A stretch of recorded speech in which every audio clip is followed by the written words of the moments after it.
going to take off and leave all our challenges, all our negative energies.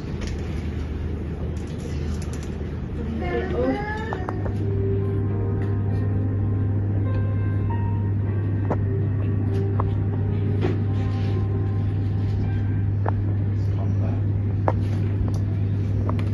True self, leaving everything behind, out the door. You're new again. And so I'm going to give you a quick introduction to my journey. My name is Marvin Porter, and there are moments that are pivotal to our journey, to who we are and who we become. And my pivotal moment was when I was 20, at the birth of my first child, my son. And so he was born almost 4 months early. He weighed 1 pound 12 ounces, and we were told to expect the worst. And so on the few days after he was born, he passed away and was resuscitated and brought back. And the doctor said to myself and his mother that he had a grade 4 bleed, which is the most bleed. There's 1 is the least and 4 is the most. He had a grade 4 on the left side of his brain, and that he would have 10% chance of surviving, and he wouldn't be able to talk, see, eat, wouldn't have any quality of life. And they asked us, what should we do, or what should they do if he goes again? And instinctively, I blue and white snowman blanket was literally about to fall, and I heard a voice, very distinct voice, say, "Do not let that touch the ground." And it was as if time had stopped, because in that moment I thought, if I take one hand off the body might topple over. Yeah. If his cover hits the floor, I could just dust it off. Yeah. You know? Yeah. But I listened, I obeyed, and I grabbed the blanket as it was falling. When I turned it round, I was holding my son in my hands. He was not strapped in. My legs started shaking, I put it to my chest. Nobody could say anything. In fact, my cousin who was there, if he was here now, he would have walked out, because he doesn't like to hear it. The incident has affected him all his life, because he didn't think he would be able to do something like that. And I said to him, it wasn't me. We're channels. We're used in many ways. And so that was the beginning of my journey, in a sense of where I am now. Because what I am about now is sharing the experience, sharing the knowledge with others. For me, my abundance, my cup is overflowing. Not in the material sense, but in the knowledge that I have, in spiritual wealth. In the material sense, it's easily acquired. There's a science to becoming rich. There's a blueprint. We live in a world now where the first thing that people think about when they hear abundance is material wealth. That is very limited and finite. There's a limit to material wealth. And there's so many people who have abundant amount of riches and material wealth, but they're not happy. There's millionaires and billionaires who commit suicide, who are not happy.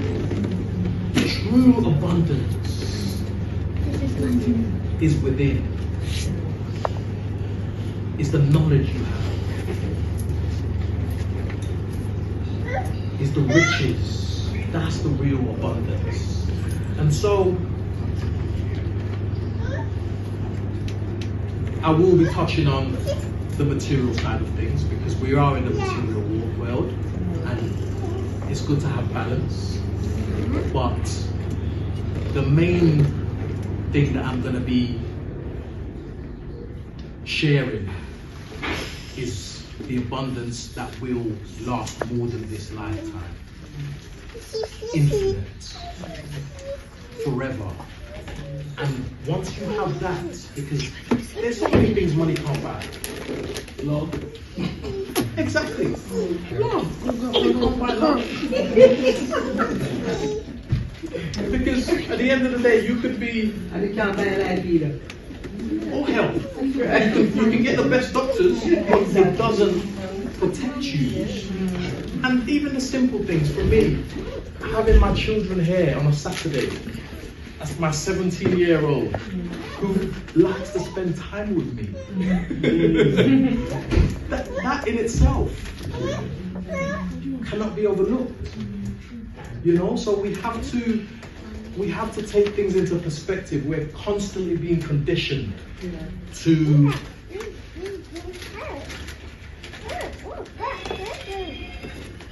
think how people want us to think, to prioritize things that they want us to prioritize. Because yes, we all have challenges, we all have bills, we all have difficulties with our relationship. But the most important thing, the most important asset that you have is peace within. And this is what I have tapped into. Exactly. This is what I've tapped into and I've mastered, and I want to share with you. Regardless of the storm that is around you, regardless of what is going on around you, you can actually learn how to not internalize that and have peace within. Because I used to, my happiness used to be dependent on the amount of money I had in my account, whether my relationship was in a good place with my wife, and what was going on around me. So when I didn't have, or things were happening in a material sense and money was low, my head was down. When when my account was nice, hello, how you doing? You know, and then when it's low, my head's down, and my mannerism is low and everything. Oh, and that's the same with my relationship, where things have happened, we've disagreed on whatever it is, my head is down. That does not matter. You can actually learn to separate your outside world from your inside world. That is the most precious, and it starts with your mind, your mindset. It doesn't come overnight. Practice makes improvement, not perfect. I learned that from my 12-year-old daughter who was signing you in. I said, practice makes perfect. She said, no, it makes improvement. Because perfection is the biggest lie. It's a myth. Not a single one of us is perfect. Nobody's perfect. We're all trying. And the key is to try your best. And your best is different yesterday to today to tomorrow. But just keep trying, and it will become easier in time. And so I would also like for you to have an open mind, because there's a lot of things that we've been told and that we have taken as fact. Like the COVID, first time. Hey. Let's not go there.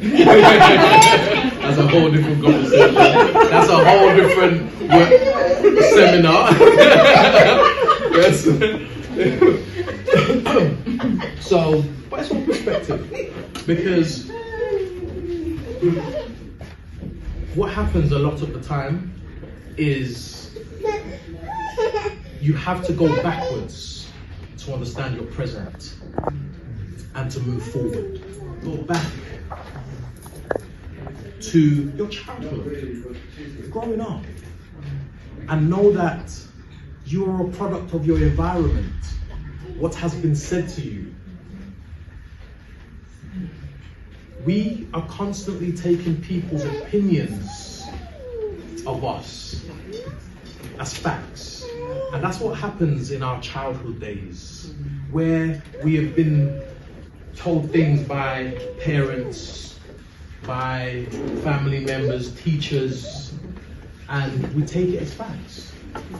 Our limiting self-talk, our negative self-talks stems from somewhere. And as we grow up, we forget that these things have been said to us. And so now we end up telling ourselves these things, that we're useless, we're not capable, I'm not good at this, I'm not good at that. I'm here to tell you, you are all things.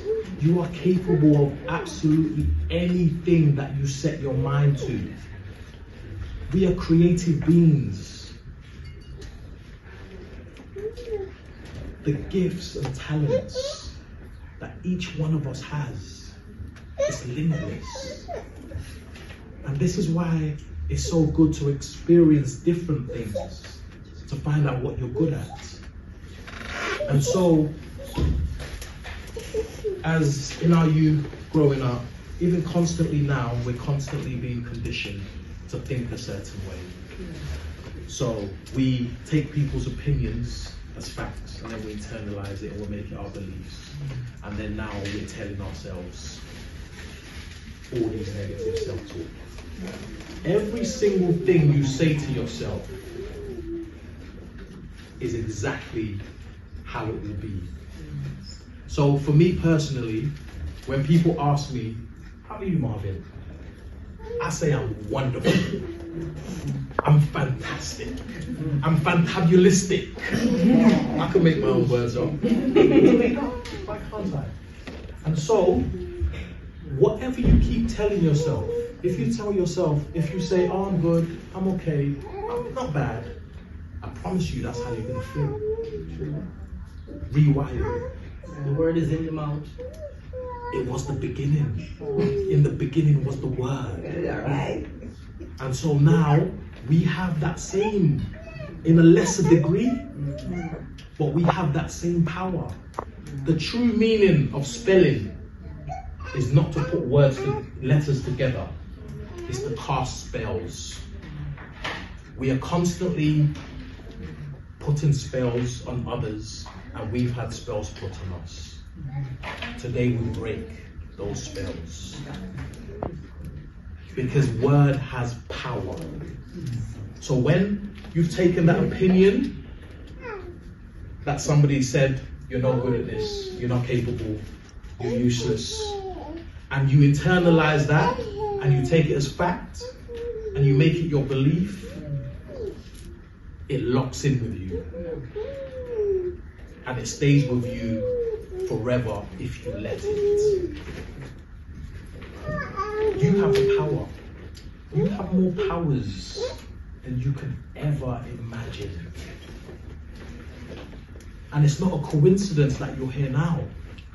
I don't believe in coincidence or chance or luck. Every single thing is perfectly orchestrated.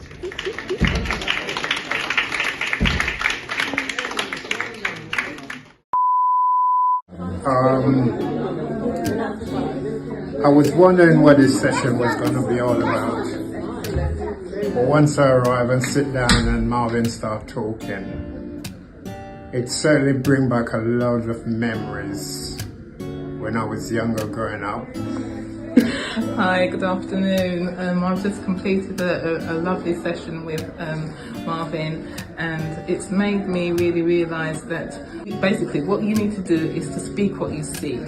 When you speak what you seek, that's what's going to happen. If you speak negatively, then you will portray negatively and you will get negativity back. So that was my one and good takeaway from this afternoon session. Thank you.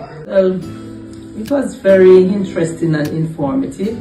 And what I take from this meetings this evening is to show you that it's not all about money that makes it is the abundance. It's all about positive thinking and how we treat people well, humble, humility, and you know, help to bring us out in a different way. You understand me? And we don't only think about ourselves.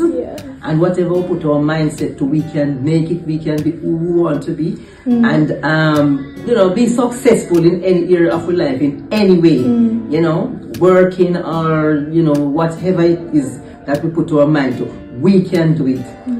Yes, we can.